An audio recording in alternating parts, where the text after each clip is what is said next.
So I did my stint in misdemeanors. After that, I went out to our juvenile division where I learned how to try serious felony cases, but it was juveniles that we're dealing with. After that stint, I came back and started trying felony cases. I actually did prelims and then started trying felony cases. And after a stint in doing felonies, they need a quote volunteer to go out to our Office of Family Support to work on child support cases. And when the chief deputy at the time, Kate Candler, said that whoever volunteered would get a cushy assignment when they came back, I agreed I'd go out there, and she said it'd be for a year. Once I confirmed that it was a year, including weekends and holidays, I accepted the position. So went out there. I worked on child support cases. I worked on child abduction cases. In fact, I was the only prosecutor doing that at the time. And then we did welfare fraud. So I was lucky enough to come back actually less than 1 year being out there. And then I went to our career criminal unit where I was able to prosecute serial burglars, robbers. They're pretty serious cases.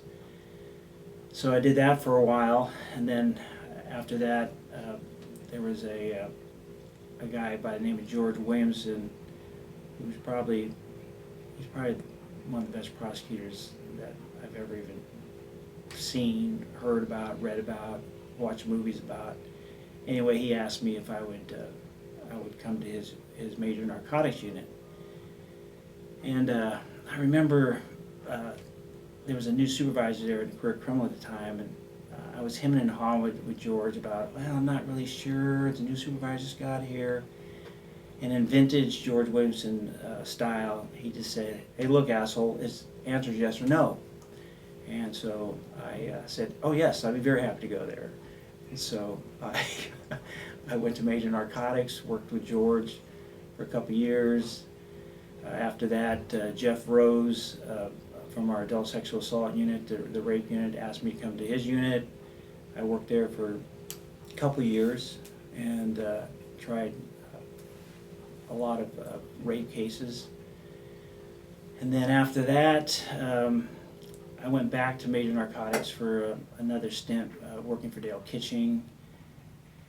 And then after that stint, Jeff Rose, he became a bureau chief. He asked me if I wanted to take over the adult sexual assault unit.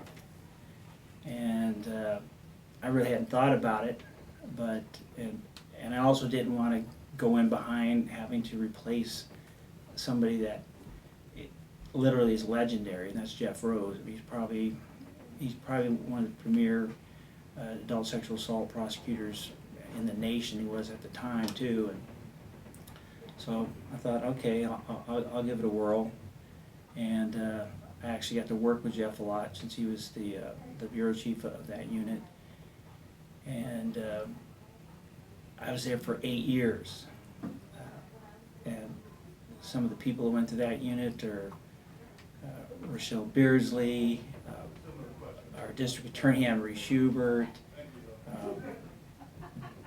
Don Bodagan, Danelle Slivka, Judge Belonen, Judge Guan. It was an all-star team that came through year in, year out. It was amazing. I was blessed to work with those people, and their dedication is it's just inexplicable on how dedicated these people are. The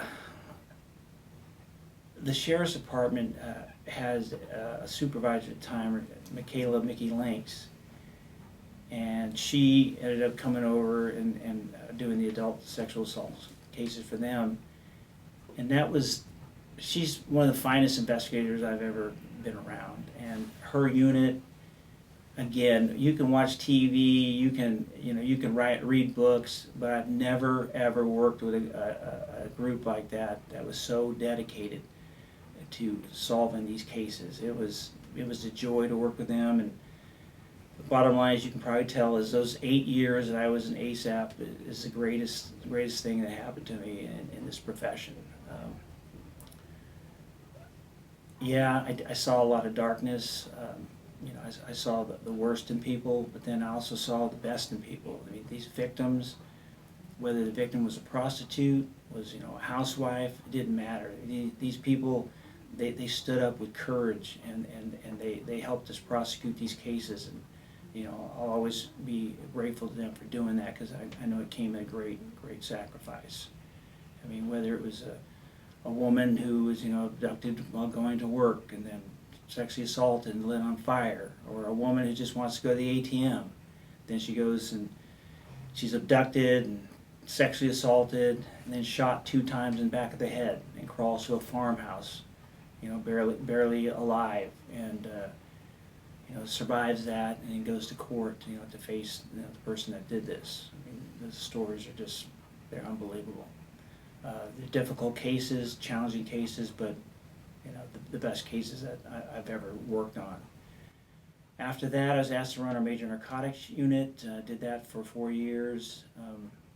That was really interesting work, and obviously with my background, I've done a lot of major narc cases. I got to work on wiretaps for the first time, and that was fascinating. To actually be able to listen to major drug dealers talking about their trade. They talk in code. You got to figure out what the code is. So those are very interesting cases.